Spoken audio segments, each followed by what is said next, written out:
إن الحمد لله نحمده ونستعينه ونستغفره ونعوذ به تعالى من شرور أنفسنا وسيئات أعمالنا. من يهده الله فلا مضل له ومن يضلل فلا هادي له، وأشهد أن لا إله إلا الله وحده لا شريك له، وأشهد أن سيدنا ونبينا محمدا عبد الله ورسوله صلى الله عليه وعلى آله وأصحابه أجمعين. أما بعد، أيها المستمعون الكرام، أحييكم بتحية الإسلام. السلام عليكم ورحمة الله وبركاته. آخي نمارن ترنكانو خغودان تاخو دينغراسو وبوكو كتخاي كي سخبا فنا كندو بي الله غدا إلا سرين كارودا oga kafini ngarinto nya oganta kafini furunga, oga kafini sahanto nya oganta kafini jangiranto, wana khasu kuni dome na utugi likafon qirsunga yugundo ya kharuna likafon lamunu ikha yugundi ya kharunga khado kuni ndebe gan qawa khada gan patanta ayani. Assalamu alaikum wa rahmatullahi wa barakatuh. Kuni ndundange empalle ogode digame ke joppati joppere khebe ayagani ogode duñi lenki kota ke khano khonga alla yam ponnan ciraho ndakhada agado kafu lenki birantonga ogan kaw joppene ti nompinai bano gati komellanta alla tiga en cababu ninchu kappame ni waranjonga angati ni alla mene agati tiga ni ke adan ibane agati ti killube ado sababu ni be annaro iri gandenga nanti yanu ku miganyeme la komellanta kenda hakilenga sirotanga moho anga du de mati jatun kafumandu surumadunga moho allantalla kufana anga tigandebe alla imme jatin do kenya gan qawa anga kata tigana moho anga da wada agabo an kenya hondo angallenga foloma ninne ane kebe ga toho agalla dangan no ko aga benni allantada wada alla tiga tikotonga iwallenga ogi walla ha oga mo komposiren kamma wada alla tiga khade alla gada inemo khorobe ni do nemo gabobe agadi nyongoda oga dumun nafanatiya akenga alla gafe kunne mani okumeni ya ona haramiya intakiteno dangati killetana suwa killenga fe walla nyagana aganno arjaha haqilisire ado sondon cire waraga katana riniti kufandebe alla ga kinya mulla nanti komonna liti kunga inemani ku khamma oganna kafi komo kufandanonga alla ganna onya oganya na komobeni iga tegeti khanne kebe iga masankai agani nalla tu kamane nabotu oile katame akhini maremu ko kharankoto kububeni oga taweniya oga takhunu katta khaya oga safene alla de lenki kha takhen nyoda oga takhen jopadinya darsu be go maha lenki dimasi ke khol dimasu sumako tafsirul qur'an nyani oga sora beya oga kamma oga madalla oga de joppa dimasi danginte ke baane ani oga de sora ke joppa oga de fini warano khonga aya gani suratu taha sura ke butundade do joppa dibe joppe nganya tay bane de odo odimasi ndar suke su wurundi kenya khamma do manda do gabrene soronyano khonga diga munyano no ngai ga kongini kharangano ngi kono terinkano ngi kono kharambali ngi kono do igimu kusoronga ahafati kebe suga kongini kebe suga mugini asuga ni sawaban awagili kenga o khidifate yake kembangando dangani nanti soronyogoni awino kunanti toha toho anaga gilli o khayfarendo annabi nyimmen tohoninga yasin tohonyani aga gillo o khayfarendo annabi nyimme tohoninga o khidifate yake ori katta khay kudo na kundiga mwa sigire khimtu mena khanga yala kembe ga kongini sawaba nyane ba masawaba fe oda wari khidifate kebe oga dangitei asawaba hunga ada sawaban bala hunan titiga muani ga kongi kongano ngana har gabo to ngufati annabi anta gilla to khoninga amada munyana gilla to khoninga taha amada munyana gilla to khoninga yasin dalilu beniga o ma hakenga odi ko hadanga ogade diga min lagari ndi katta no khube kenya harfu kutunto an iga gilli qur'ana soro mpoga be ga joppeti khokum mohomme i khay khokunga harfu kutunto ani ta uke ari sora gabo joppadi ni ngai joppeti harfu kutunto nga anga ta uke ni kafini ku ngarafu no khonga ken katanyana annabi to khoy kammo ogama ako kunta huro khobe ta uke gari no ngobeti annabi to kho ngarafe nyanike ha uke ha ai soro no khonga iga joppeti harfu kutunto ha ungaya oma ko dononga nanti annabi to khoni ku beni ga joppeti ta ha uke annabi to khoni wani ke harfe khaga ke sora joppadi ngarafu no kembire ogada digame be ko khadanga nonga kenni ata nanti annabi to khoni fe harfu wani iga gilli arabin qanne nga tegene ti harfu be qur'ana ga yanka arabin qanne kebe ayanka ku harfu du banum be kudo ga koyni arabu koya nanti ke qur'ana be de khaga matto wondi tay khaga da garandi nanti amagira Allah muhammadu imanda kuti imanga agari tay kembire yelli muhammadu rifo gani ke qur'ana akenqa yimbinne nyani amadu murna lo kharalle ma ko kharam mo gema khakun qani khaga me khosono arabin qannem mpo fram paren konge arabin qannem po labantendo abala gan konge yelle ganani khaga nati muhammadu riti ke kitabe na wuti imme khakun bega akane arabin qanne ke tuwa hunga mendu mo khoni khakun khaga korini riniti kebe khagati muhammadu ritame allah di korinta hunya sigindiya nanti ke kitabe khabbara har khabballenga kentanya na sababu khagara kebe nakari kengani nakari fo agiri allah ya amagiri muhammadun sallallahu alaihi wasallam ore kenya bangandi khadangani digamuku lagarenga kembere keta o faga rini katta tafsiru nya keta fompalle ogada taha digamu beni ganya khammo godi wari oga fo bane be konota kenniya fasaren kara lalimi nyogoni idaga ite taha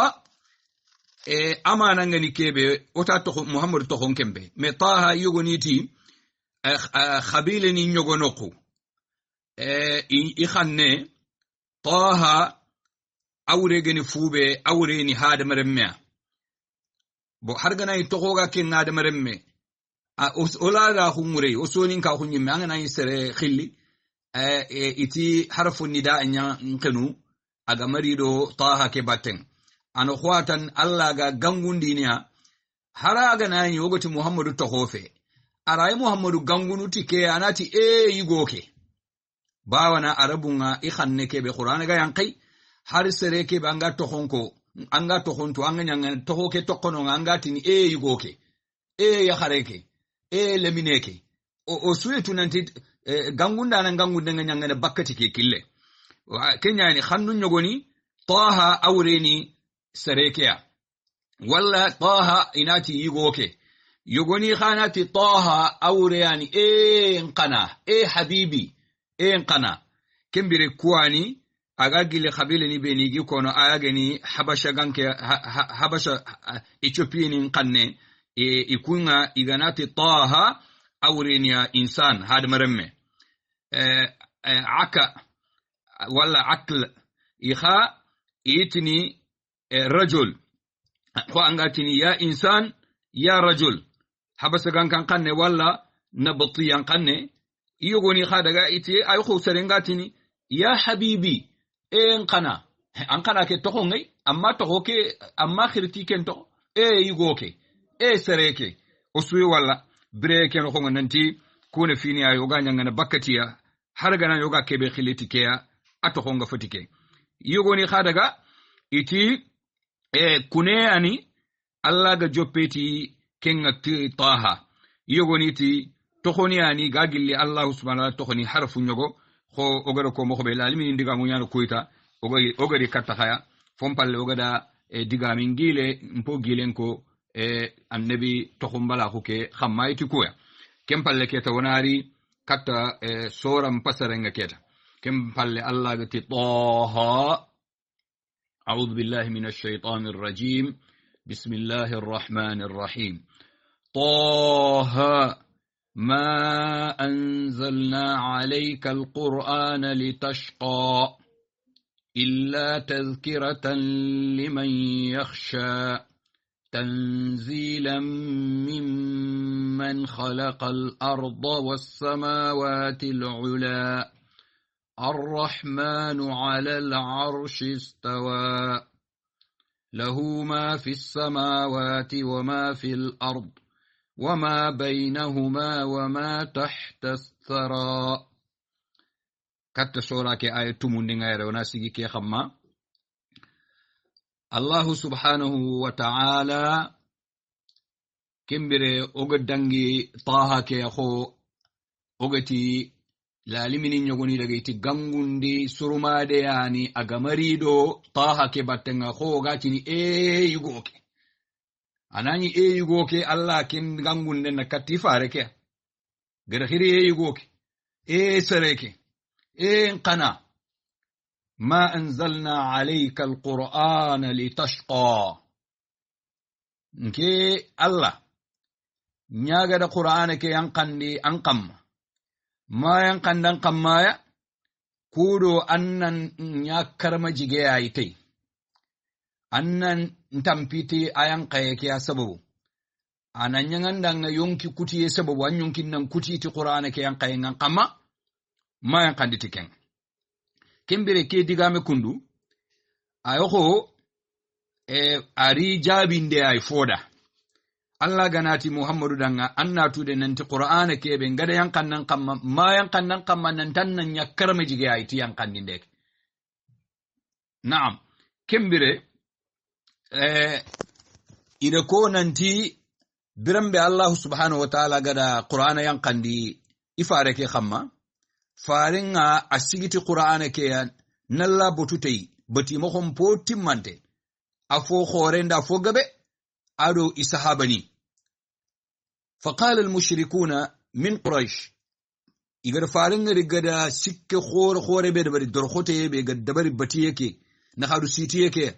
ti qur'ana ke ado allambate ke ado sahabani ku quraish gan ko kafirin muno battanu nunyani gati ma unzila hadha alquran ala muhammadin illa liyashqa itike qur'ana imayan kandi muhammadu khammati fofo ganti gantana nyakkar majige bana aytai fa anzala allah ta'ala allah da ayake arsora ke yankandi دوكي سبب وابتغن أنت طه ما أنزلنا عليك القرآن لتشقى فليس الأمر كما زعمه المبطلون خبارك أنتخو غارنتو بونونتو إغرقو مخبه إغرسم مخبه بل من آتاه الله العلم فقد أراد به خيرا كثيرا يكون غرقه بكو كن كنتريرين يانا سبتي حديثنا أدو أو Allah gana kome be sugandi komo kuno honga agade tuwa hunkinan Allah da khairi fo gabe gabe ada kenya kinan kama sabata fi sahihaini khwaga sabati hadith khoro sahantum pillino honga an muawiyata bakka muawiyata ibn abi sufyan ma qala ati qala rasulullah sallallahu alayhi wa sallam Allah farin jabi nema do kisiye do murogada ati man yuridillahu bihi khairan yufaqihu fi din Allah gana khairi ramuruti komebe Allah na antu indini dina nyai anan pamu indini dina nyai kembere kammo goni tuwa hunin chu fo khore ikananke kenya gan qur'an Allah ga komebe sugani tikenga kenga nyana ken komeda ngati karmaji ga khoya ado yonki kutuye bani sababu nyaga siga Allah gada yankandi ahamma kempeti fube ga ile ken ka ko inanti Allah gana tuwa hukini kome adan doro amallo adan tumande ananya wullinginte aman karma jiga sa'labata ibn al-hakam qala ati qala sallallahu alayhi wa sallam Allah farin jabi nemado murodo kishi gada ati yaqulu Allah ta'ala lil ulama yawm al-qiyamah idha qa'ada ala kursiyyihi liqada'i ibadihi ata Allah farinti Allah watini Allah kebe gandara gan kallanka lalimininda tuwano ndanga le khiyaman kota hornan tarinke katakere Allah gana serebe nya tuwana adan doroa adan murgiya adan mullinginta ko aman karama jiga ko kesuni kafir ni ku diga mun garandinde ndi bononde nya ogarin katta hayti ku dalilu Allahu wa kono le khiyama kota laliminindan kanga khatini birambe Allah gana tahu itun kanyugun chamen kamma kudo iga kiten dun karana komun nahanga anati inni lalimini kudangane khadinke Allah warde lam aj'al ilmi wa hikmati fikum illa wa ana uridu an aghfira lakum ala ma kana minkum wala ubali wa isnaduhu jayyid nanti khadinke Allah warde min tuwa hukedo mpamunta huke ma anya khadan ti fofo ganta nga mullan nan kafarin di khada fofo khamma kinga giri khaya gelli golle anta khoro nin kafarin den dan ta gabo nin kafarin den da haka kuturi ti golle su nda khanun na kafarin den nya khadan mpi gante golle ke kinye sigira ke su aga gabo moko Allah subhanahu wa ta'ala ada ke bangandi odangani ku ayu no hondi kimbire kungaranto ikunda wari ananti Qur'anul Karim ke Allah gada yankandi fare ke khamma ada yankanda khamma ya kudo ana karmeji ga hutei do mannada igada wari aga nani ga sallini wuronga makkan kiyeke farenni aga wuron mu manchuwa sikki mata ni nya pempele iga yita wureya kafirni ku diga menna kiya kamma igati innaka la tashqa bitarki dinina فأنزل الله هذه الآية أنكنا تانغد دو سخولتي كيبي آية غدال وانغدو دين كي تخونو كوغا دين بي كما أنغا كرمجيغا خونو تيكي دين بي أنغا خما أنغا كي بتي مخوبي أنغا كرمجيغا خونو تيكينا إذن كي أن يسببوا الله سبحانه وتعالى أغدا كي آية ينقاندي كودو إنا كسرو إني غاراندي إني ديغاموكو إني إبونوندي إما خديني أغا فوبي والله يركندو افتتحت السورة بملاطفة النبي صلى الله عليه وسلم بأن الله لم يرد من إرساله وإنزال القرآن عليه أن يشقى بذلك ويوالا سورة كي جوبي مخو بيغا جوبي تي مخو تاخواني تي النبي الله قدر مور إنا مخو تاخو إنا نو النبي خمايا نانتي الله يدي أما Qur'ana ke yankandin denga an kamma ado an kayin denga fare ama kenga amara muru kuro annan nyati kenga karmajigeya khwanga tampiyen pokote an yonkinga kutin walakin khallaga makenra murada manra muruti an kayin dendo Qur'ana yankanden an kamma arada an yudhakkira bil Qur'ani man yakhafu wa'idahu ina serenya simmandi ina kanundi to Qur'ana serebe anga kanna Allah laidunga adalla gemmalle ma hunga idan kinyani ke joppe moko Allah subhanahu wa ta'ala aga da sora ke joppo danga ke joppe moko ke an wona sigi wona ke bangandi medanga moko siri na wori kenta nanti kafir ni ku diga me be ga kande Allah da kenya bonundi tikeya agati ma anzalna alayka alqur'ana litashqa ay laysa almaqsud bilwahy wa inzal alqur'ani alayk wa shar'i ash-shari'ati litashqa bidhalik ayagani muri fompati wahyu ke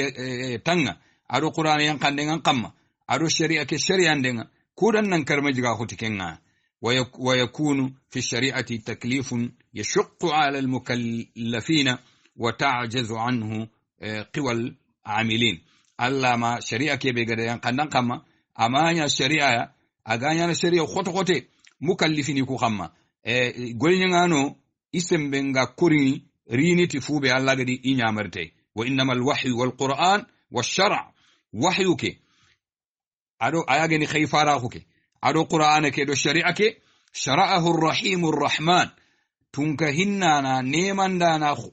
kebe nemanga logi adaga khere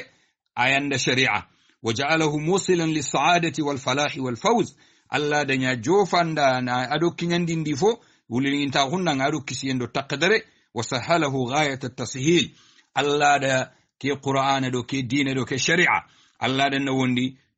ndesu khempa wayassara kull turuqihi wa abwabihi alla da akilluntu ada follaquntu adi sunawondi waja'alahu ghidha'an lilqulubi wal arwah alla da ke shari'a do ke qur'ana ado ke farnahu adanya birefo ado birafo do biradi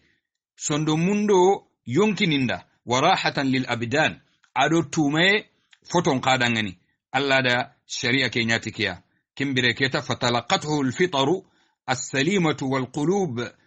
wal uqul al mustaqima kimbire tege dor kisinto ado haqilet siru talamonto ida gemmallimma khu bil qabul wal id'an ti ragande do dungedo khaye li ilmiha bima ihtawa alayhi igada gemmallimma khu tu dungenga na ragado fube itwa khunga tikebe agada kafume min al khair fi dunya wal akhirah gel khaira kenga ano khunga sorondanga dunado la harli wali hada qala kiya sabu nan cigi Allah subhanahu wa ta'ala ga dangi kata aya kebe ga batagati illa tadhkiratan liman yakhsha ke qur'ana keta agama yanko kudu annan yakkar majige aytai aman kai kudan nan yakkar majige haraga nan yanga dan dor khote encuwa dabari anga dan nakhanen citi kembere Allah ma yankande tikenga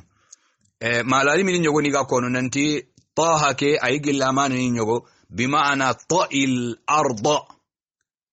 birijlaika ay faringa asikki ki ganyi giro na tay wuronga ga sallini wuron muma ma kinya ganya sababu ya kafirni ku godo wari nan ta fa ki halakini aga yangan qatene tike ba lagare yankanda kham Allah da gangu nanti taha ay ta idinya fi'lu ngare aya gani anta ke be anga nyangana awutu kamu anga sikki titabane ke angana tampanga farahunu titabane ke khwanga walla hadu men ngana dal sikki angan tugo yinchu nyana tabane khamma anna bane ke wutu bakanyi nyanga antige yanga teken kham katta wuce anna tigi kembane khamma kebe antige yanga nya khamma na khawutu kamunga kho anya khinga sindara ngoronga igana isikki tontenga ay sikki titani ku sikkiya ana fallanta bane kollonde nyane ke kun idan hadu men kayta bane kollondin iti farenyi ga sikki aga tani ku farahu nume igawure Allah ti dangani ta'il arda antani ku mahanya anga sikiti bane ay bane nga anga kollondin antani ku filinya anni tayinyenga annan tige nyinya ke khamma iyo ni da fasari kenga kembere Allah amma qur'ani ke yankan nan kamma nan tanna fujugudu yake ba Allah ga majogan kamma illa tadhkiratan liman yakhsha Allah ati qur'ani ke de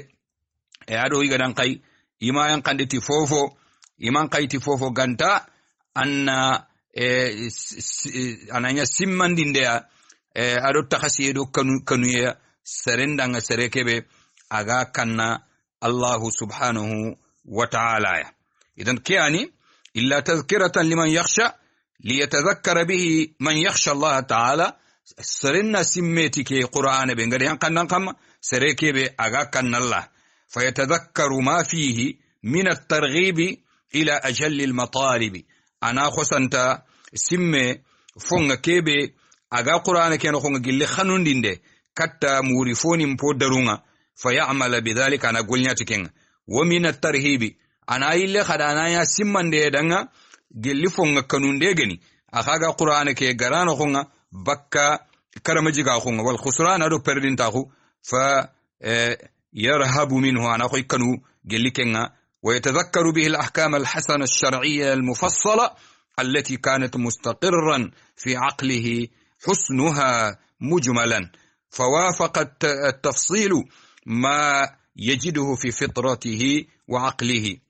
ولهذا سماه الله تذكرة كودو خدي كيبي أغري كتابي كينو خونغ جلي شريان كيتو فرامبرو يفتن پانچنتو anani kunce batin tongani sareke haqqilenga asironta hu anani ikafumanto nyanyi isabatin tangonya hakilek qur'ana gana yanka kete kebe sabatin tangonya hakilenga asiroye qur'ana ga yanka tafatan panciyenga ado kebe ga tagayendo hakilenga ina khosanta daga dome ina mewori kiyanci ga Allah gati tazkiratan wa tazkiratu aga da khiri simmandinde ke angada mugu li shay'in kana mawjudan anyana fonyada nga kefo be ganyino nga gankasa illa anna sahibahu ghafilun anhu ganta akamanna khosanta daga wakati ana mungu yana kasafota imaga daga jofe daga kirintahu aw ghayri mustahdirin li tafsilihi walla na daga imme foton panci yebe aga kempo danga halaga na sabatin tengano ko kha foton panci yake fotawente ya anoko wa khussa bit tadhkira man yakhsha Allah subhanahu wa ta'ala ga Qur'ana ke dai yankan tazkiratan liman yakhsha an simman din da ay serenda sereke be ga kanna Allah Qur'ana yanka yankin nan ya serinya bane daga kanna Allah man ne ken karkharen de ganya Allah kanna nan bane ada li anna ghayruhu la yantafi'u bihi anyana kinya da bana atanan kin ta mun nafe ne ta Qur'an serebe gan ta kanna Allah Qur'ana ga igara kwanda mo anta jofe nan daga noko wa kayfa yantafi'u bihi mimma khoni serebe gan ta kanna Allah agam mun nafe ta Qur'ana man lam yu'min bi jannatin wa nar serebe ga motto wondi nanti aljanna yano kallem palle serebe ga motto wondi nanti yimbe ngano wala fi qalbihi min khashyati llahi misqala dharra mimma kho khani seren qaga mun nafakita nanti Qur'ana serekebe misqala dharra lan yarame allan kanne ganta sondo menno hada ma la yakunu kentanyana kellantanyana kenyancigi Allah subhanahu wa ta'ala agada Qur'ana ke yankande ngati ida yankande ya kudo ananya simmandeya serendanga serekebe aga kanna Allah subhanahu wa ta'ala kiani aya kebe ogara kharakundu Allah gada bangando odangani fube oga wala yerakundu Allah subhanahu wa ta'ala ada Qur'anul Karim ke agada yankandi agati ima yankandi kudo ananyangandanga tikar majiga khwa oga fube famuna no khongo oytu nanti fi'lu anzalna ari fi siyaqin nafi ari khatandenya falle agati ma kena khatandenya anzalna ada khatandello yankayenga kudo do manda oytu nanti gollenganari khatandem palle ayanyana ko nekiranganari fi siyaqihi khatandem palle nekira fotu intambali aganari aga soku khatandem palle ana logo yenyaya khenga ana kenya manankin mindu fo logo yere fayummu nafi jami'i kulli inzal lilquran Allah ga mulina fube bangano qur'ana ke sora bana fede qur'ana yankandinde suwani de Allah da ke akhata nanti karmajiga khunta qur'ana yankandindi fo suda wa nafi kulli shaqa ar karmajiga khunone khasu ragana su khata nafu yata'allaqu bidhalika al-inzali aga jongini ken yankande kembire jami'u anwa'u ash-shaqa karmajiga khunnunun chude fala yakunu inzalu al-quran sababan fi shay'in min ash-shaqa'i lirrasul sallallahu alaihi wasallam karmajiga khu akilunga bonyan afosoni ngano nunga bonyan khafosoni kuda nonu kusu antanyana ke qur'ana yankande nganya sababu ya tikun nonu dubanu besuwa annabi danga nemodo murodo nemodo kisiyega adanga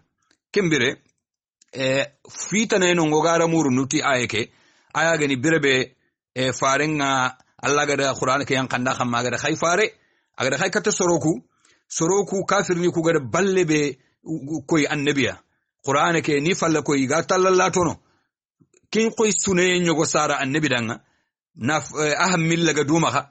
oy fasarni ken qaya ma Allah subhanahu wa ta'ala ga ayeke yankani katta la farenga anti fal'allaka bakhi'un nafsaka ala atharihim in lam yu'minu bihadha alhadith asafa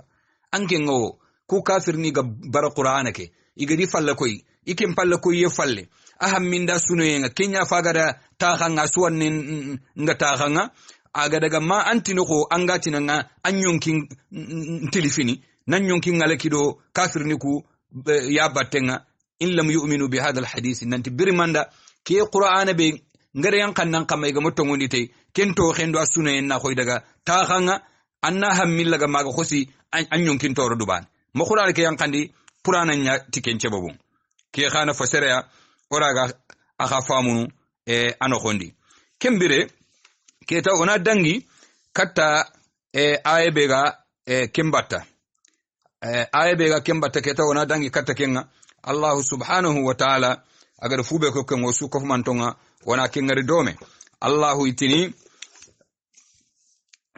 tanzilan mimman khalaqa al-ardha was-samawati al-ula Allah subhanahu wa ta'ala ke awa bangandino danga keta fube aga qur'ana ke danga gilli khorontahu ado dorontahu na wori nanti ke kitabe kundude yanqafwani aga giri ni nyampoto nkaman ni nyampoto ntagandana nya yanqandi foni ado kampoto wurugintoku itagandana ndi kama iya yanqafoni ke qur'anul karimiya ke kamanebe aga ni firan nyillandana tege foni ndammancu al haleninga kimbire ke kitabe ayan kandana nganya Allah ke be gani gollo khoro nyangana aga gilla gollo khoro nga ada kampoto nyeri tagadu nyinonga kimbire kin kamane ayan kandi fo khada kingem mallimma khuti ragandeya khana dungetay khanuye khamma khoro ndinde khamma Allah da kiyako odangani ke aygati tanzilan mimman khalaqa al-ardha was-samawati al-ula kembire kinna khandunge tikenga khana raga afay ke kete subhanahu wa ta'ala aga ke tunka be gar qur'ana ke yankande aya gollu khoronga ni kamun tagande ndu nyin tagande aya gani tunka be gani firan nyillandanan itege komonun qibarun aya gani nyamarindanga aya gani kabandana akhbara fagari ni khibarindi an azamatihi wa kibriyaihi faqal bakki khoron ta hundi dundarahu allati kempalle arrahmanu ala al-arshi istawa kin Allah ni tunka kebede aga nyoro itunka nyugun chamen qamma tunka nemandake kebe nemanga loge tege fonun ci sugade dunya no honga akafirinda silami amuminindo anakarana asusu Allah subhanahu wa ta'ala nemaniku aita suye suga dumun nafanti ken tunka yanqafu ni qur'ana ke aya gada kamun taga gada nyenta aya ni nyoranan ado sabata nando khere ndananga larsiya tunka nyugun chameke Allah gana ta huken kamma ko tambe aga kiten dun karana komondo mena kan arrahmanu ala al-arshi istawa kimbire Allah yani tunka kebe aga nyoro ya ada tunka huke iga me walla iga patanta iga qawa onta tirnde de barni a nyoro no kamoho onta kin kayfiye tirnin nyoro yani ada tunka hunga iga telle dome iga me walla ken kamane ayani subhanahu wa ta'ala agar qur'anul karim ke agada yankandi ke kamane kundu subhanahu wa ta'ala afaga kontinene aga imare khore aga kimbangandi no dangani aga da fofo mala gata arrahmanu ala al-arshi istawa lahu ma fi as-samawati wama fi al-ardi wama bainahuma wama tahta ath-thara ayokin kamane dangani kamane kebe gani tunka nyugo mare gatis ko mesu yake duna Allah ga da mare yake khalifan kata kota ana marana sobe ke marana tongunte ke na Kenya aga nyoro ilar sin kamma nyoro ya da tunka hunda kallan ka hunga teledome ga me walla ga me wutu awoke tunka nyoro ana dan ilar sike kamma fofo tege fo nyagani asusu mare nada kimbre ke tunka na tunka nyugo mare ba ne to honta de mare en to honda manan chuna lada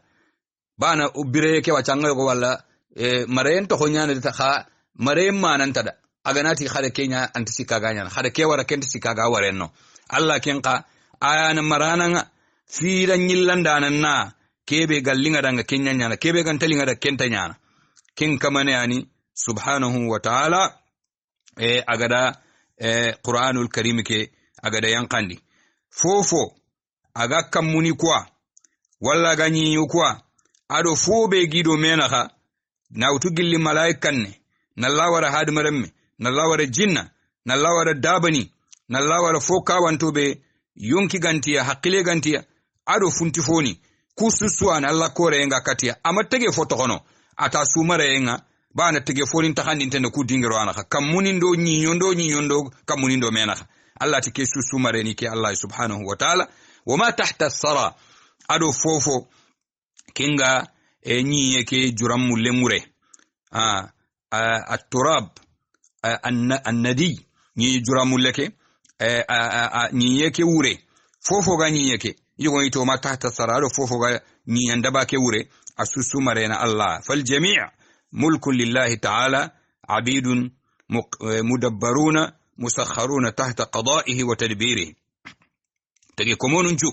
isuna marefoni ay Allah danga isuna komo ay firan nyillanda no gani fini ku Allah ni firan nyillana ikhayan tongani Allah ki tumure ada Allah firan nyillandunga laysa lahum min al-mulki shay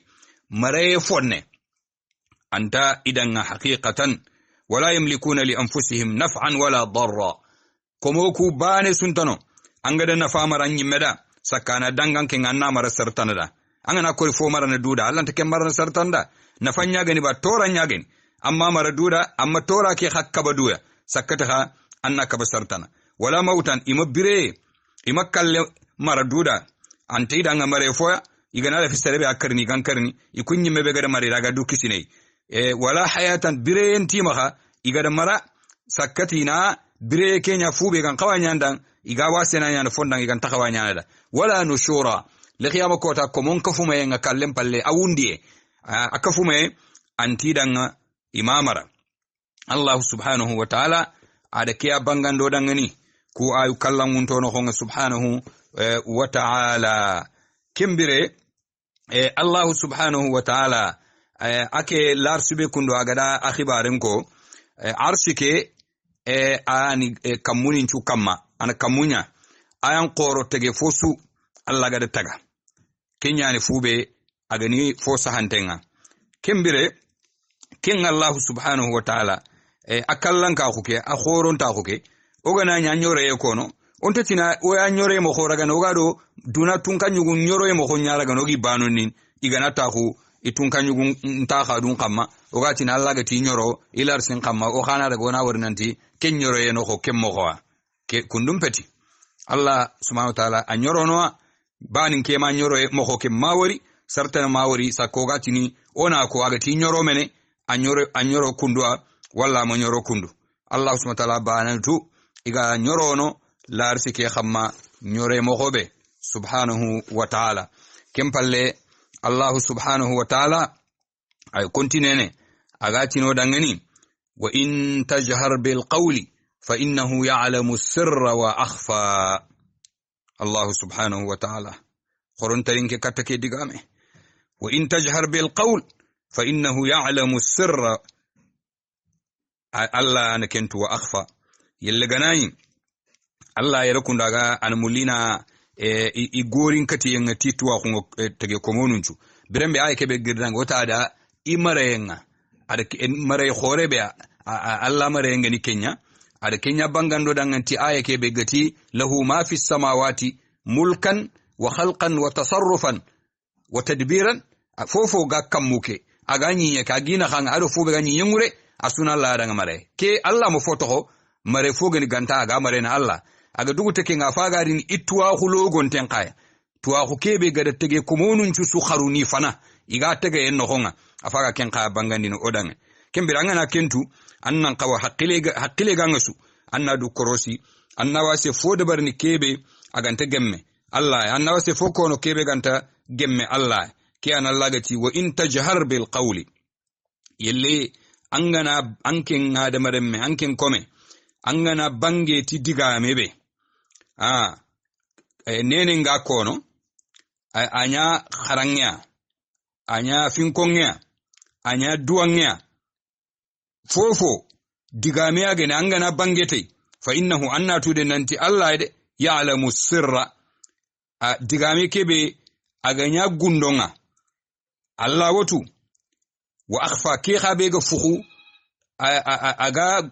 suturan nyimme wure aga mpukunte gundonga de Allah watu agani kebe angada mullin ko kenyani sirra ando serengada ke mullin ko menaha Allah watu agati wa akhfa kebe khagam pukhunta mina sirri alladhi fil qalbi gelli gundonga kebe agana sabatin tenga sondo menga walam yantiq bihi anga masafatay fina Allah wakentu kebe anga safatay anga bangete ado kebe anga safatay anga da mukhundi anga mabangete anga da nya gundonga ado sutura ado kebe imme aga miran tondo menya aga tolle anga ma mukhuntan ko sereda Allah subhanahu wa ta'ala atuwa hunga kesu suwa walla gundo kebe aga ma hari tolli an tondo me ado kebe wa akhfa kebe ayagana sirru ma khatara ala alqalbi sirru ke ora fasane khad kebe ga miri aga tolli an tondo me wa akhfa ado kebe gam pukunta ken kha ayani ma lam yakhtur kebe ga ma tolli haran tondo men ya'lamu ta'ala annahu yakhturu fi waqtihi Allah wotunanti magari tolli an tondo men yi wakatinga wa ala sifatihi ado ma khankuto kebe gari ni tolli akhama Allah subhanahu wa ta'ala ana kentu kembire ke ay kundube Allah ga ko odanga ona man famuna no oga fube famuna no kenniya anna ilmuhu ta'ala muhitun bi jami'il ashya nanti Allah tuwa hunga agorin katun denyane tifos finin tuwa daqiqaha wa jaliliha wa khafiyiha ifo misanu adi fi ifo daru adi fi fukunto wa zahiriha adi fi mukunto sawa'un jaharta biqawlika aw asrartahu falkullu sawa'un binisbati li'ilmihi ta'ala Allah digame kele garenga gamul ya fube ko Allah tuwa hungati anku alhalini su awreniya angana bangeti anche fengo anda suturiwo anda mukhundiwo isunyara Allah ken tuwa hunnoko idan kiyani Allah subhanahu wa ta'ala agada ki alhala daga na bangandi odangani okay aga fube koinoi kinniya hadamaremme ama jere angana nyanga labata anga donkono anga kharu anga falankancini angana yi kharanga anna kuma dunaw manchu ga dan kharanka nemugo angana ni Allah finko no ma dunaw manchu ga dan Allah pinko ngemugo an kempinko nyana koda alungwa ba mangan nan kanne mutu na ga mo ku kenya ga Allah da kinya bangano da seresu anga labatta mo ko abutu kundunga khalasi yenken kamma Allah da kinya mur anna li tambatu yungo tongun kamma anna makhanyati du ko inta ko anga bangene tan karangu anga bangene tan duwangu age nan kallinge be gang anga kinyar ga anga koydi soronga manga to ko maniere ni khadanga no ko fayt maniere ndo mi khmanya khando kirti karta kesu su frontondo sapendo pobranda sukinya Allah hajunte kesu maha ana ahajuna khalisi nyamaha ona fini ku dabarti khalisinta ko do sutura bawana haranga mabangete angari nya Allah da ta aytu ke ani ama jere duwawu ni ku do kharanguku ado finkonguku oga kharnu oga falankanci oga luke Allah subhanahu wa ta'ala aya sutu ana khalisi mbana dukuti oya kinyani Allah gada kembangandi odangani ko ayube ni kundu wacha ogari khara khadan idan kempalle Allah subhanahu wa ta'ala fube ga batta aga mulina kenya ko odang kenyani ati Allahu la ilaha illahu lahul asmaul husna Allahu subhanahu wa ta'ala birambe agada imare mpo logonte angati itege kumonu ngagare kembangandoda ado anyamari nda kabande logonte ado anema logoe ado nema ke khore ado awuruginta khungalar sin qamma birambe kamane ke subhanahu wa ta'ala agare kembangando odangani kempalle Allah subhanahu wa ta'ala afaga rini keta agare kembangando dan keta mare ke khalogo yenga Allah subhanahu wa ta'ala ada ken kabangando wa umumi ilmihi ado tuwa khuke logon ta khunga ada kembangando dan ku awbe ni so kharange ke dangi xama ke su falle kinnan qawmin du fosaran nataja min dhalika annahu almustahiq lil'ibadati kebe su Allah ga duma xankutu tayde kinga qawana fube sara Allah danga kenniya nanti Allah yana kamanenga taya ga maxankutu tikum maxankutu sawanto ani kamanenga kamane kebe agada ko mbati ku istihaqi wa anna ibadatahu nanti Allah bati yanqade هي الحق آن تونغو التي يوجبها الشرع والعقل والفطرة آن تونغو كيب الشريعة nga wajabindini ado haqqile nga da wajabindi aga walla fo wajabinde taga dora sire kebe ga nyakami aga walla nanti alla botunde nyane tongu wajabintenga komenga qawa anna botu wa ibadatu ghayrihi batila ay koyni nanti alla tana botunde nga garenya kinyan ci ga Allah subhanahu wa ta'ala ko agati Allahu la ilaha illahu alla ayani bati kamanenga abati kamana ko ke gani tongu wana ke kafayade huwa al-ma'budu bihaq bana bati kamaneni kite kiyuna ko harandan kelen ki bati kamaneni nyan soron maha kha eski kumbe ni soronga di tigi kamaneni gi bat ikum batunde ti kun kamaneni nyati tongu aba amanyati tongu nyati garenya kha kebe bati yenga nyati tongu bane yani kenya gani Allah subhanahu wa ta'ala lahu al-asma'ul husna Allah ayani kamane kebe komo ku bati yenga an kawanya nyana bane ada ibotundu kusugan kawanya na bane ayani kamane be ha atokonin chu isirungeni atokonin chu isirungeni ke digame kundu fonga na gabo ma foni ga kite kempoya igati na kukunchiru ina de me hakedo keke ku manke siroyen khalla tokoninga jofe no qusuya Allah da asusu makangutu yanti sironta lahul asmaul kathira al kamilatul husna Allah ni toko gabo gume atoko gabo ku itimmanto nyani tisirontahu min husniha aygil Allah tokoni ku siroyen agati lahul asmaul husna yoratina Allah tokoni ku ikhasiroti kankille aygil tokoni ku siroyen annaha كلها أسماء دالة على المدح نانتي أتخوني كوسو باني سكندن ديني كتجاكين دينيا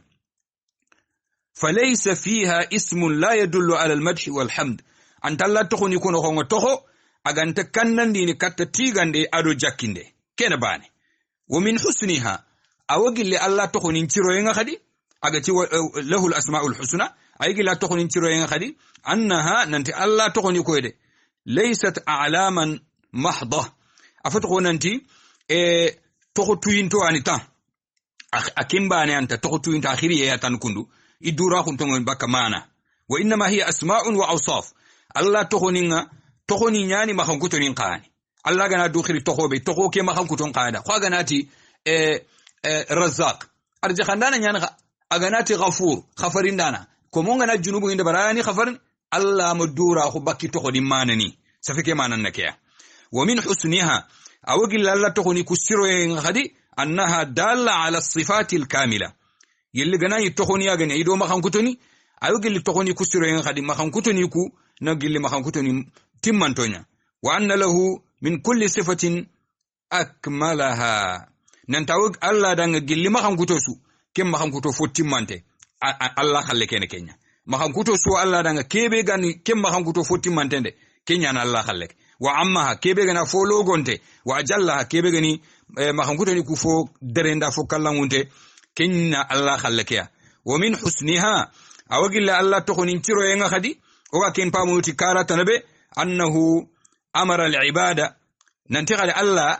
اد كوموكو نيامري ان يدعوه بها ننتي كوموكو اني خريتي اتخونيكو تخسوغليني كومي سودا أن اللي كتلا يتكن تغنى خيرته لأنها وسيلة مقربة إليه يحبها ويحب من يحبها إذن كم بري باونا الله سبحانه وتعالى كو تغني قطوني خيرتيا سبب نيان عدو كلواني إيغا تنتون ليدا برني كومينغا كتا الله الله أو تغني كمولا سربيغا تغني كمولا الله يمولا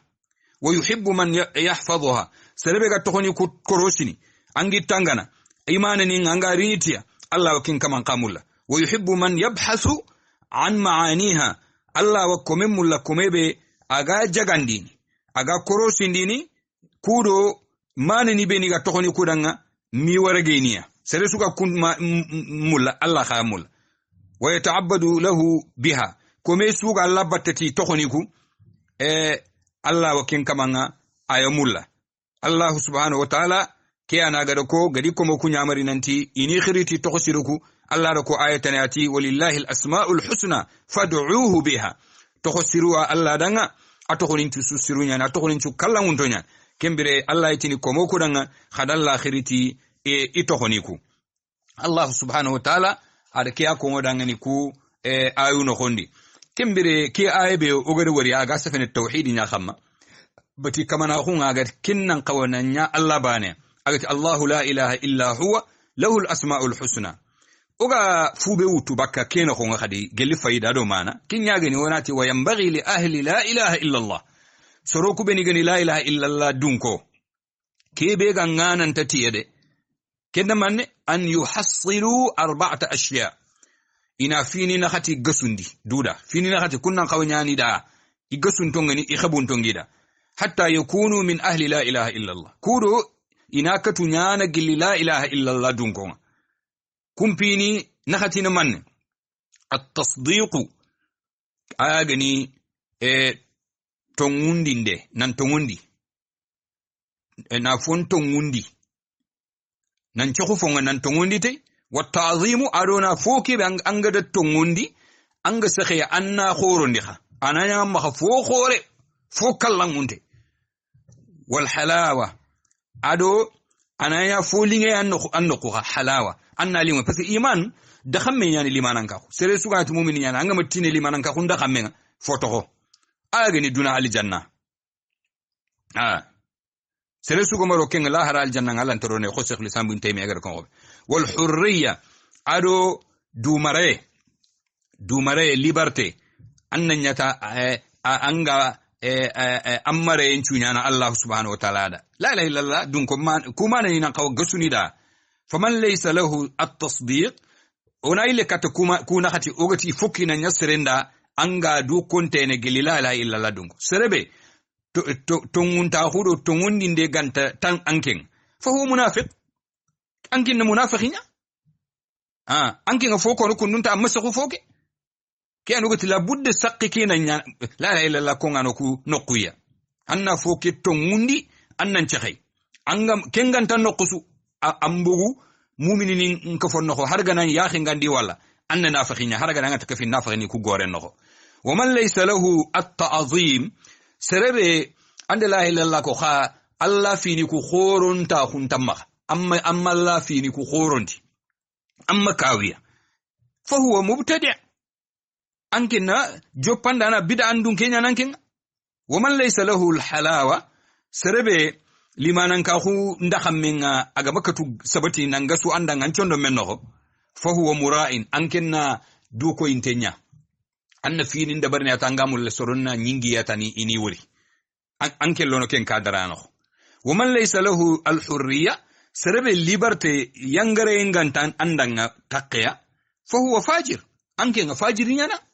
fajiri nyana nken idan kembere kyani Allah subhanahu wa ta'ala agara sera ko kebe wutu idu danga malaika nun cede danga to akudun ko nu sede adanga tikay nanti la ilaha illahu kamanen tanonga agamanyanga Allah subhanahu wa ta'ala bania ani tokosirundun ko atokoni ku gabonyani itimmanto toko tanen tanana gaggabono tege foda ganta angani na khasiyega kente tege fo tokoni nyogoni nokhon idan Allah atokoni ku imanini nga ikha ikallamun to nyani ke ancigi Allah subhanahu wa ta'ala agada ke bangando dangani kembere ngasimana akhini ora continue ne fonne wana ke ojo dangindi wana ojo tana joppa diga ubeni gari ne kudo wana kungari ojo kurumba insha Allah ta'ala kendangi empalle Allah subhanahu wa ta'ala agada o khibariti kusu ya kempalle afagari ni odanga katta foya digame aga kinjon ko yini katta ya annabi nyimme adi khayfare wa annabi nyimme yani wa khayfare yani Muhammadun sallallahu alayhi wa sallam Allah yatini wa hal ataka hadithu Musa Allah ke ay kundu agamulla ina fube ko odangani kenya nanti ayo khibari nanti ya annabi nyimme wi khayfare Muhammad Allah da tirinde be gani takriri nyani nanti kati Musa qissa ngada khibare amara ngaba amma fitu ken ngaba Allah ne ke kono Muhammadu da kudo ken qissa ina khorondi Muhammad noko ina kawande qissa ke agani afini nga joppe tay nukhbe Allah mulina kenya ko adangani kiyana gati wa hal ataka hadithu Musa idh ra'a naran فقال لأهله امكثوا إني آنست نارا لعلي آتيكم منها بقبس أو أجد على النار هدى فلما أتاها نودي يا موسى إني أنا ربك فاخلعن عليك إنك بالوادي المقدس طوى. يقول تعالى لنبيه محمد صلى الله عليه وسلم الله سبحانه وتعالى أوتني يا النبي من دعادي إخيفاره محمد وعجني كنا صلى الله عليه وسلم أجا ترين جونكو إني كتيخا أنا أنت جابين دكتي كأنو قتي استفهام كأن في تقريرنا ناسبتين دي غامولينا كبكوا دعنا إنا أسبتين دي دعنا إنا قصة كخورون دي أيونكين نهو أنا خورتي كتا قصة كموكينا كأن الله سبحانه هل أتاك حديث موسى في حاله التي هي مبدأ سعادته موسى خبارك أقصك على حالك يا لا جوفانغبا على حالك بي آياغنا وللين تاخون جوبيرا أجوبيرا أجوبادي ومن شاء نبوته أدا النبي نما خنتيه على سلي كن قصة أما جوفانغبا كن يغني أنه رأى نارا آياغني أدا يمبيا هينا ناسوينا أغا يمبيا هينا كن دنيانا كلنا خمايان أجرين تنا مديني أدو إياك أدو إيقولينا أدي رمي إيقرو كلنا ننجري مدينة كتا مصر قاموا لندقى ساخين كتا مصر موسى ما عندك ساكتا مصر أرو كلك ورونيا موسى إتايا وردون ترين ملا وردون ترين دي موسى أني جلانا أمينيا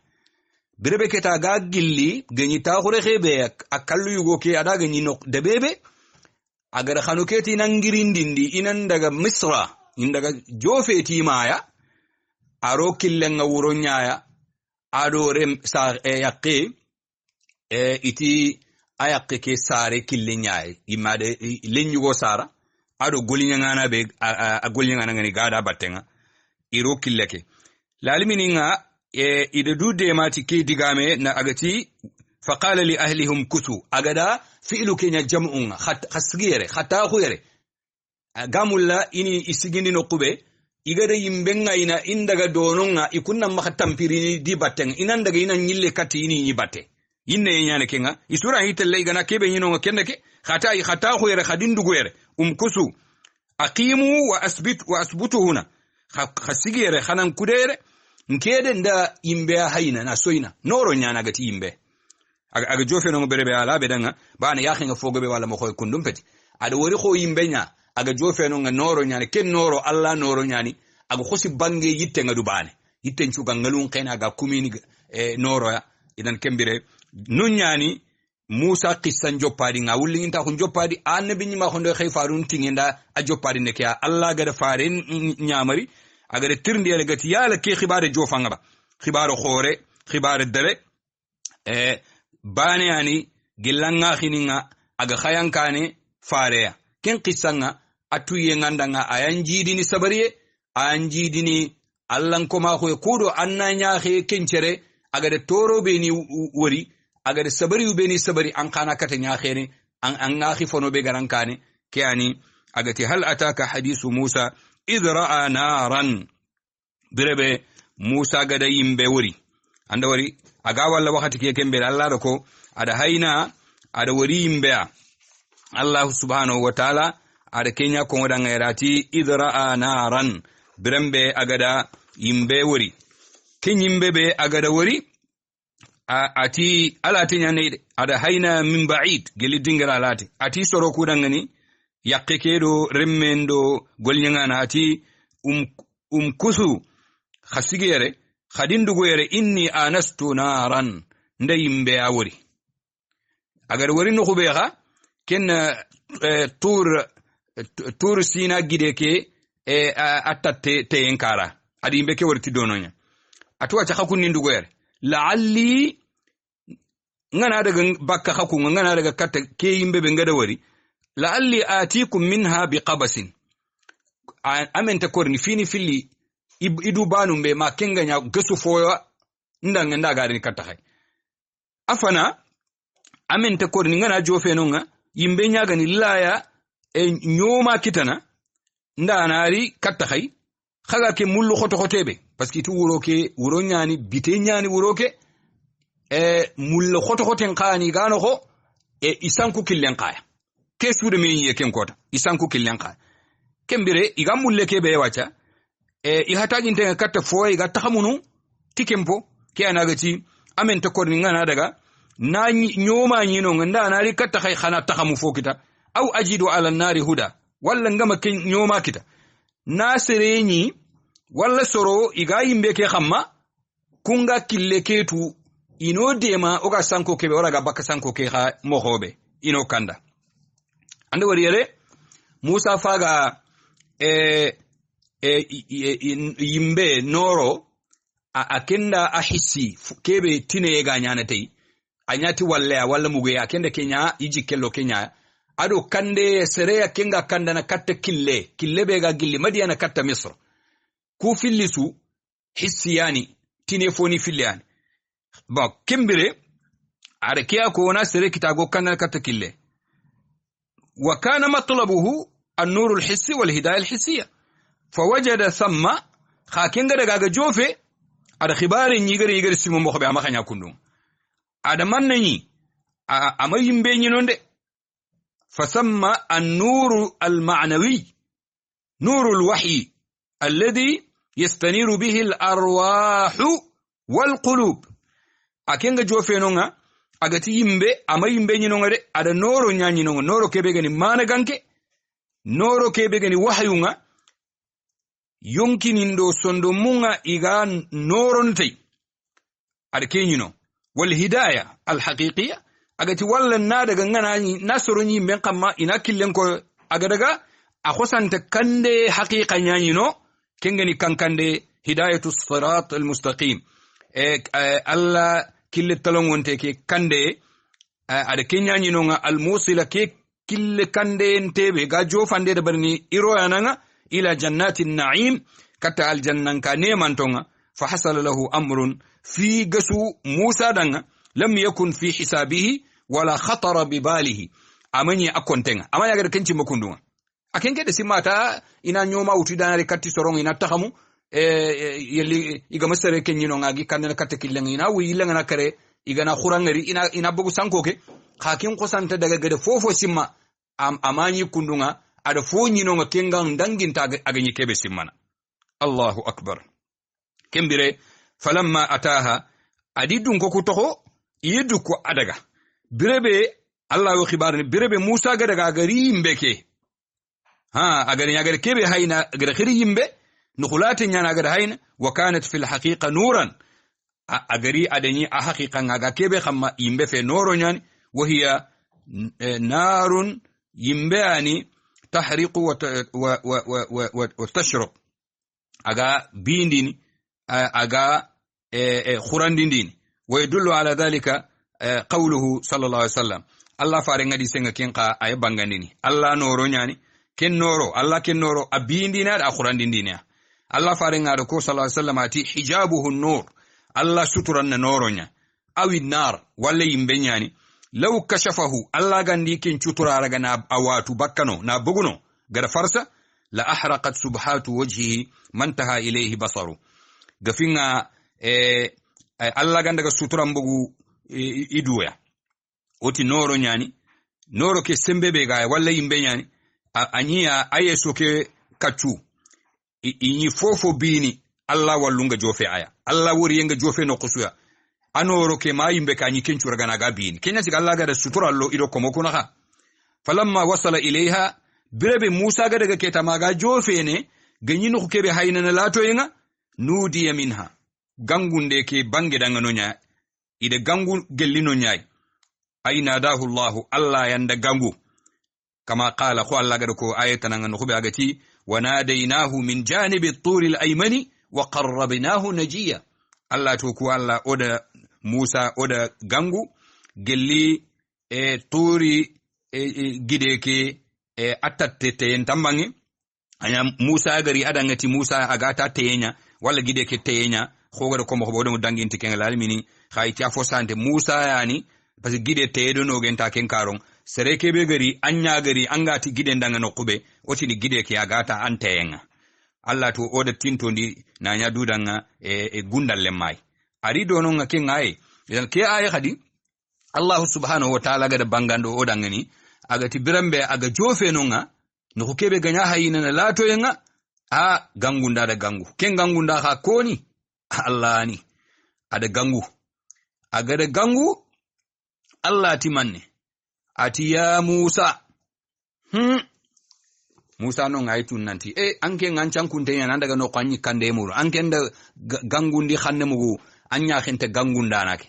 antina kede kebe ga di ganguani ituwa nan yandi khiri to konga de ada khiri ate Musa bana fana itu no finnanti ke gangunda na itu khakoni ante kentu afagari ya tuno nyai Allah subhanahu wa ta'ala ati inni ana rabbuk nkebe de angadi mugu ngangangunu nke anan tagandana nkede nyani antagandana anda ke diga mugud nke anan tagandana nga Allah da khibarati ken ada nyamari keta ana imo khonchirondi ani preparation da bari limunajatihi Allah gundal lemma hunda wa yahtamma lidhalika ana hamminta khukenda wa Allah illa nyamari khali timanne agati inni ana rabbuk fakhla'na alayk kembere antopuni kubeni ga antani ku ginoko igantani kure ibusu bakantani antopuni mbora anni bagandi innaka bilwadi almuqaddas tuwa anna tunantanke ngade anga sikki yeke be xamma ampai ke nappo senne a xamma aya gani tuwa nyiye senneke anna aya xamma janibi bilwadi almuqaddas tuwa aya gani aljanna nyi barakinteke nyi senneke ampai ke an cero ku faga sigi kenya xamma kembere dingira ke sononta hunda adoronta hunda annan topuninga anni bagandi idan haraga nani dingira ke yimme gamba hanya dingira senne khogoro ko mo khobe Allah subhanahu wa ta'ala ko menga na daga duni Allah jomme na khanangi Allah gi gundal le mahun agi dalal le mahun kimba ne wose hadmare menda anna andu sonondi annandu labandi an kamange mallim ma khunda amma khunanga mukenda وقد قال كثير من المفسرين خفسرين دانون بوغبو daga iti inna Allah amarahu an yulqiya عليه لأنهما من جلد حمار nanti Allah de nyamari nantani topuni ku filli fitabakki taninga bawana topuni ku fatenyani fatebe gani fara fatenyan atopuni kuna fara fatenya fara fatebe igama asuku bokenyani khake digame kundu tafsir ndano nyandoko fallahu a'lamu bidhalik Allah na kintu haqiqa be megada na'am Allah kinda ko danga tan nanti dinya ida ada sabu keko nan tampa ke dingira ke nyinya asen nyani annan topuni ngani bagani o tar gam makanya dingira senna Allah gana kome safalle ma hu noqube an ka dunya noqus annan kawanonga annan jikko ganka ho annan mareya kho suga tuma hobe o biranta ko ke anga walla anna daga rokata jampo kampo hakundunta tunga nyugo marana sero hore anna wari antegeli doronta ko nin topuni nallo akamma yogoni yi topuni gili kampo la ko hore yani gi topuni bagani ina tere mi ganda sigi modin dellenga nanti modin nyin kolla modi nyin kollan yo hay yella butenga na agani buten tigi butenga khoto ana topni ma e kompen pollaki hay woni ko giligili falle ande ataki terene aduro nyanye ke xam bire be angere kengeri doronta ko e sereda anga ma warando topunan ciga xam an kama ngana dunyi a jonga a gandala le mahun ngay simana doronta hun kempan nan kawanyana Allah danga dinan ta hadamare mundo med na khanga i durundo meda ke kundu kore bana wase khoya khenga yoga breke be lenki soroku ga kulmu yebe ado gungumu yebe ado sujude yebe meda ngana isuna hadamare ndurwa amo fo maran ne fagani duda sakana maranda amo man tora mara agama kha aganale fi asaq serebe khama ganya na kham sere kundu nyanta ordinaire khommo anna du kari danga doronta hun kempa rohoyen kempa anna nyangada memem mo khona ngante kenya nan taganda nanda fo suma gaso anken na gafata Allah gar gaso nanda on ka wonan kawa Allah on ka wonan Allah doro on ka wono topuni mbagandi Allah ya gemmalle ma hun kaneda kiani Allah gati Musa ni topuni ngani bagandi wa ana ikhtartuk kembere Allah ya Musa khibarni nanti anna tude nanti kede ndan nomea ndan recruiter ndan chugandi jamaki suno khonga hadmare munno ho ndan chugandi na kuye fo khore ya nyanganda kenna nema nke Allah ga fonnan cira ko andanga tikenga kengan kawo kitini an kamma yanke Allah danga kenya gani kufande ado kenyan kawa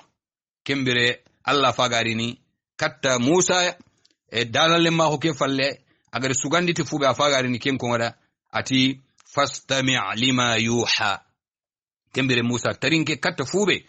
ngati ndan cugandi ayaga ndan cugandi farna khu nyada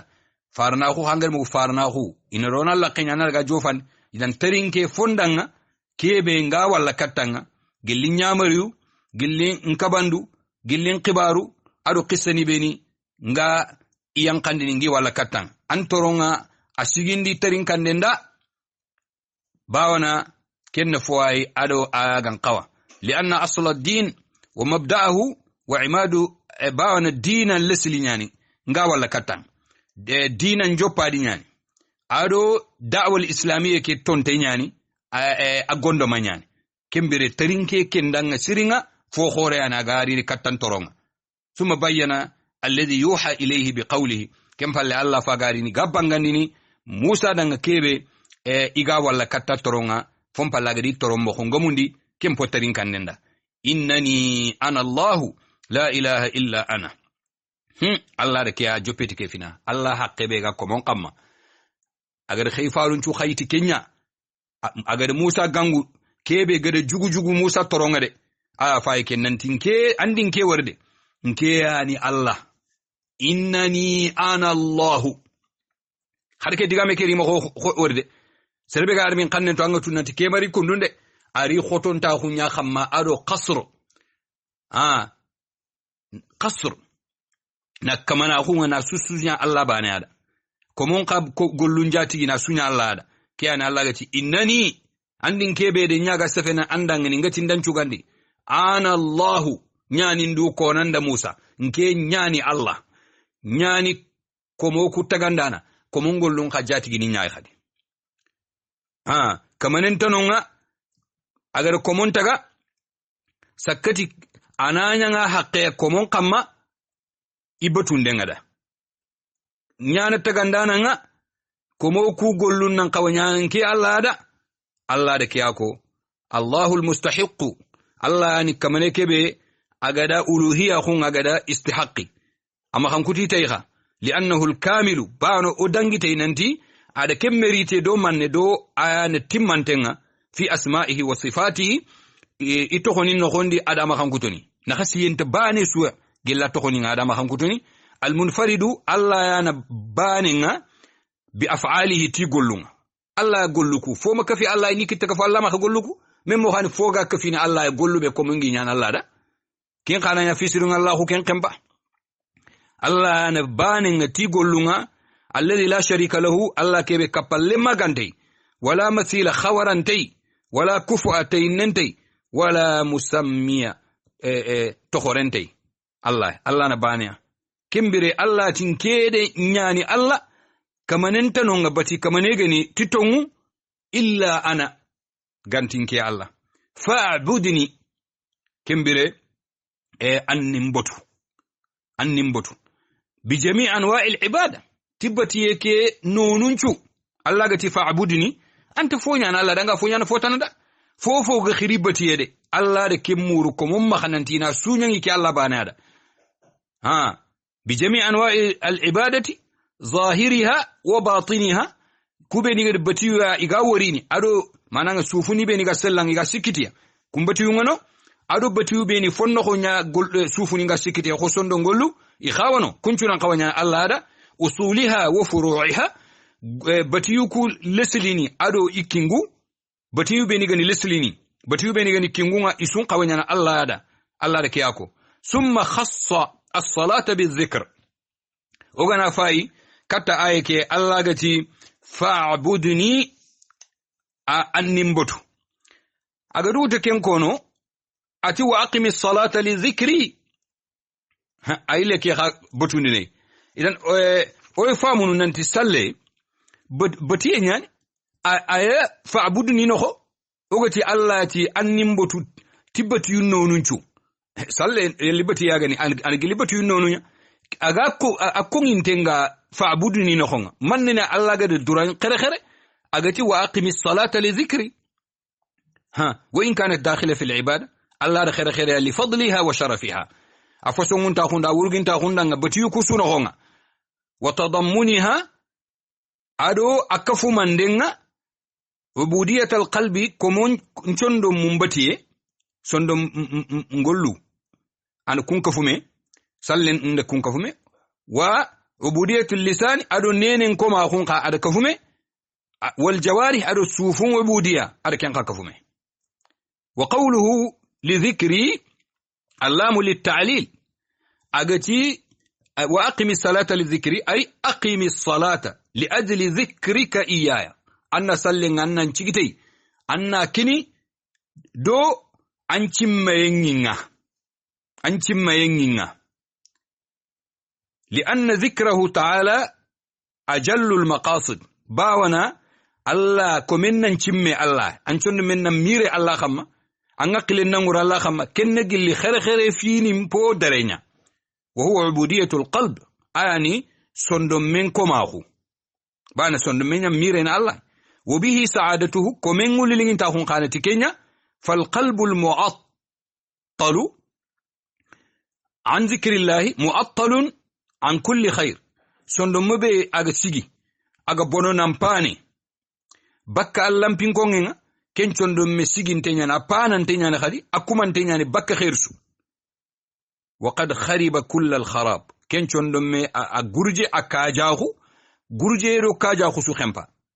fa shara Allah lil ibadi anwa' al ibadati alla adabatiyun nonunya shari'a ya komonda التي بتيكو بيني المقصود منها خرخري بي اغا تبتيكو يعني اقامه ذكره الله فينكو نانچيتي كينغا وخصوصا سكتها الصلاه صلى الله دك يا بانغاندي اودانغاني كو ايو نخون كيمبالي الله سبحانه وتعالى غا دوغو تكين كونو اغا دفوبه بوتوندي كينغا غتي واقم الصلاه للذكر ايا غني الله نيامري كو بيني go nyamariti duna awrenu ya ona sulufande ni ya wutu onan katana nyana moko gomunde ke yano honga katta ko tangari ni girindi ndenge ni gelli ke kaya katta lahara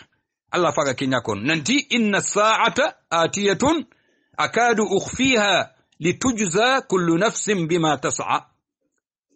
Allah agar fube ko kenya nyamarinde su Allah ga do nyamarté anto nyamarinte kununde anu nyamarinte kudo onan pareya ono moko gomundi katta fokane kempo ganari agama nyangada kumpini da bari an galakini an karma jiga khunwa Allah ada kodo kinya battenga ati khaytu khanatu nanti khibarin de nyani nanti le khiya mancha nyampo ani de rifo ani de aga sunwa akadu ukhfiha Allah ada le khiya mancha nga ada wakati mukhundi komonga mukhumo fo khempa ata daga magatin tono ike Allah imme iga amukundini imme yonkinga arabunga ikhanne ngai ken kono qur'ana yanka kenya fonga angana suturi buruburu antini ya ke kunde suturi har nyimme nde mo khonni nyimme yonkinga fonto mo ko allah kinni awre gani fubeta le khiyamancha allah bana yana tu aganya na wakati be bire ke o yogoni xamu ku gatini le khiyamancha koy asikki ke kota fulana duna gilli ke kota fulana imigar khasun ko migar sinen ko nanta gilli ay gilli duna gille atu duna gillu na filwa yogo anke nganga birene anduna magir hanga karabane ta anke ken duna ngir duna gille nganyane ti seren kalle anke duna ngir seso ko karan duna ngir bana ammatore duna mu mangiri kota anke duna ngiri duna mu mangiri kota kane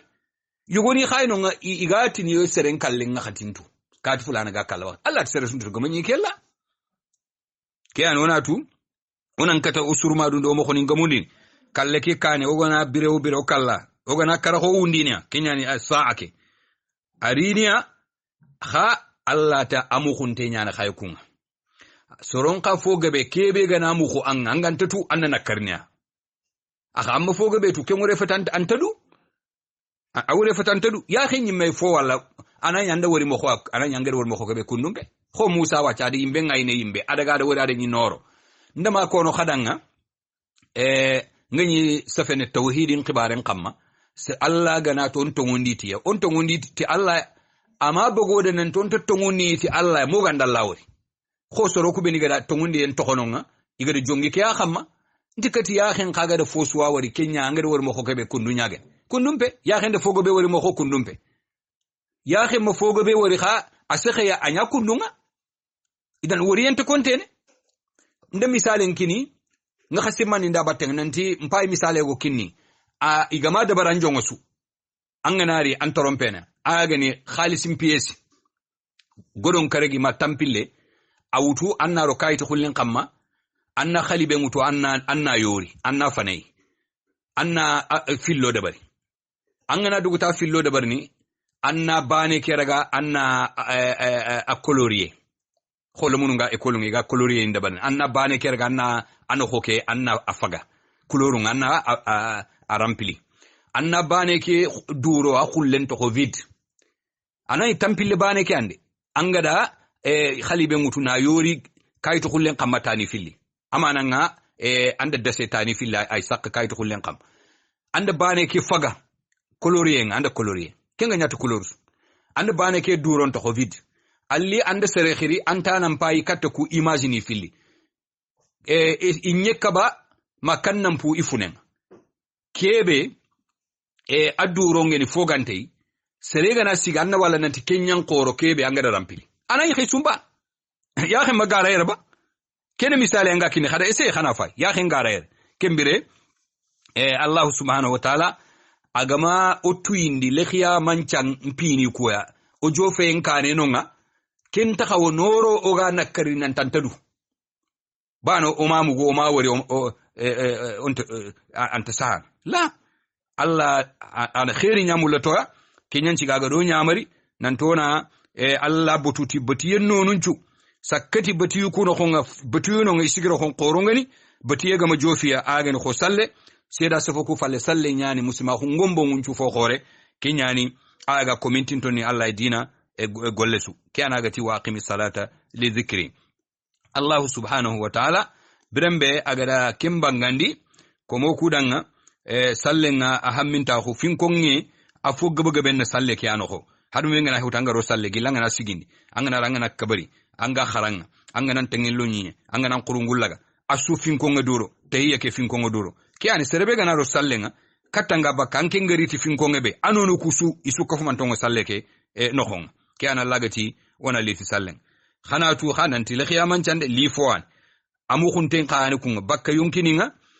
ike Allah yimmede idaga miga suturini na mu khundi hari yimme yonkin itinto atitinto ade atinto na mu hari ke Allah yimme ila ke ana Allah ayoko no gabe agatini yasaluka annasu anis saa Muhammadu soronga ifogabo yirini katanga kende kubeni ga matongondi ata muminin ke ga tongondi ata antani katta annabi gayel na tirndi at soronga ni katanga igan tirndi bakka al qiyaman qibare qul iganari jabinde be anga koira annantida innama ilmuha inda Allah nanti le khiyaman cande atwa khuntin kenedu atwa khunnallano wa qala alla illa kono ko hananti wa indahu ilmu as-sa'a le khiyaman cantuwa khu analano analama fa ilmuha qad akhfahu alla da le khiyaman cantuwa khu ada fukhundi anil khalaiqi kullihim bakatege ko monun chuwa fala ya'lamuha malakun muqarrab wala nabiyyun mursal alla ma har kubini sigiro ko qorongeni agani gar kamunyangi idanga ta khore ke malaikan tintoku malaikan ku ha isigiro honnan tintin tame isigiro honnan qorome malaikan tintobe nyalla khengan tinta alla ya alla ma le khiyaman cantuwa khul nyakunda ado annabi nyin kayfaru alla ma le khiyaman cantuwa khunga amanya ngi khada kembere kelle khiyama be alla gado khibar nan tayrini ari yake mendu hikma na dabate mendu nafana ari yake alla faga kenya kono ati li tujza kullu nafsin bima tas'a kudo yonkinte su anganyi ke duna biranta khuke anganyi terene killebe khamma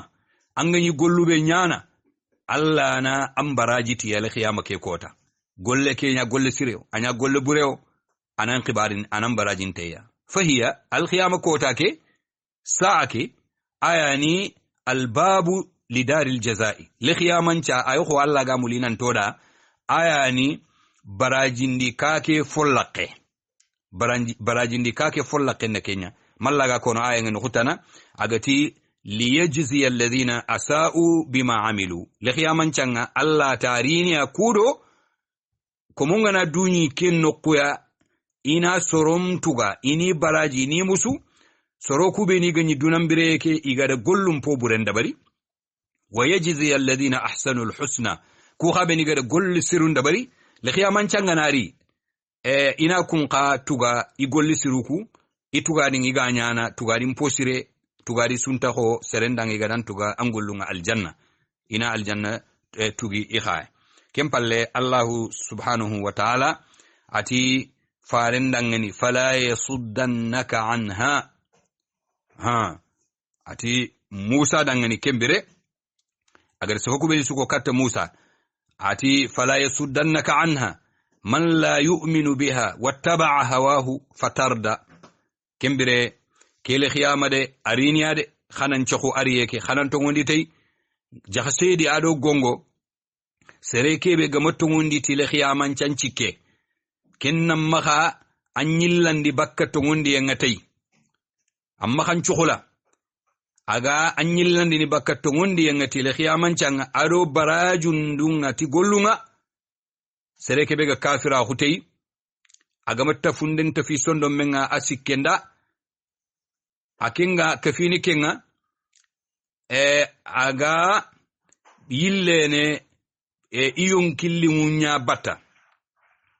kinya ga doroga soroku sikkandini aga kutanden da barni garen kamma aga rini ti fi nyahamintonga kudo ina sikkanyaro soroku sondomo Allah subhanahu wa ta'ala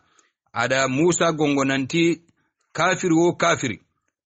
ga kafira khuti alqiyama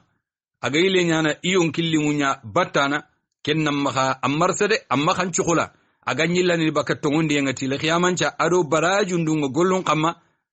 amma kenda bari akende sere ay adi garandi ndeke do inakari yake ada jogu yon killi munya xamma aga di yon killi mumbotu angana daga angada du sukhula ti kafiringa agari katanga man kaganya nakarana etike baga de nakari fatarda antelle ake tanganya na halakinte anganya na perdinte ke anci gingaran kaba annam maha sereo sere botu aga kafira huti wundiyenga aga matto wondi tay kembire ayuku haraga nani gado meya waranta continue ne ke qissa ya waranta nyamana lenki taxey mebe gari no waranta nyamana kembire wakati ke amma hadaga giloto e buru wala wala ke digame be kundu ogada osefenga ogada siginda xamma wana warayere wana kamanenga wana nyaga subhanahu wa ta'ala aganna ogamundi sawabanga digamun chawaba ado gollun chawaba ado jikurin chawaba Allah ganna ogollun chusu kafumanto lagodanga gollube ne ogadi dabari timmanto Allah ganno barajiti e barajum po timmanto gollube ne ogadi dabari na khasi yenga do kitine honga Allah ganna fonnan cira hodanga ani ragodanga ho golleti manto ku gari ragodanga mo hobe ano su baraji te baraji kitibane futundu be ni khago kitana to na khasinta hu har maremme matimme anna khasintea junubu nyananga fi adbarni anga tuwo ante tuwo wona Allah nyaga Allah ganna dango dango futunduku Allah ganna yampoma ka o junubu nin wala nyaga na Allah ganna o saranonga kubeniga kariya yugundo kharo Allah ganna finniya Allah ganna ine mampoga be nyangida ado kharam mo ni be ni gado kharamundi har kenga na harafa bana sakati fube kenga agampu harafe wala nyaga na o kharam baraje Allah ganna nyo sarano do kharam mo ninda ado kharam mo ni qaram mo ni sarano be ni ga to birene iga kafino nyi yake xamma ay yugundo kharo Allah ganna yinnodiya Allah ganno du suturi Allah ganna dunan kuti yake Allah ganna ana wondodi da Allah ganna satun timme ngana nya toya Allah ganna oduna dum patenga Allah ganna alingondo kitenga o furube ni ga kando kane o ganni dukane jatigi siru wala nya gana khairi be ga Allah ma khala ganna anyoda Allah ganto kuma i khair ninga musibo ni be ni ganonga Allah subhanahu wa ta'ala gadira kutuga kititiya wala nya gana Allah ganna o tangay o muslime remesu Allah ganna khairi nindo barako Allah ganni folla kunni muslimun de bun qamma o de bunga kafiniya Allah ganna sahandolo ko Allah ganni tohoya Allah ganno tanga baka jangiranta nyiramunga Allah ganno tanga baka jangiranta nyiramunga Allah ganno tanga baka watunga watube safare gantiya wada kenya Allah ta doronta hunda kallanka hu akhini wada khana digame ke walla yarea waya yampe murno terinkana dare suda na wutugilli khirsu yugundo ya kharu ado lamunu yugundi ya kharu khana yampo makati Allah o ku khayam pakama Allah ganno da khanu ndimeya silama hun kamma oga kafi dunaya Allah ganno nya oga kafini aljanna oga me khantana kani kuno khon oga me jurana oga ta khun oga khidi fatayunga ogi kharkhanche benemeya o kani no khon aljanna o de kenya gallahi subhanahu wa ta'ala wa akhiru da'wana anil hamdulillahi rabbil alamin akhukum fode brim khase dukure aga khadanga franci taxenga hayyakumullah wa baraka fikum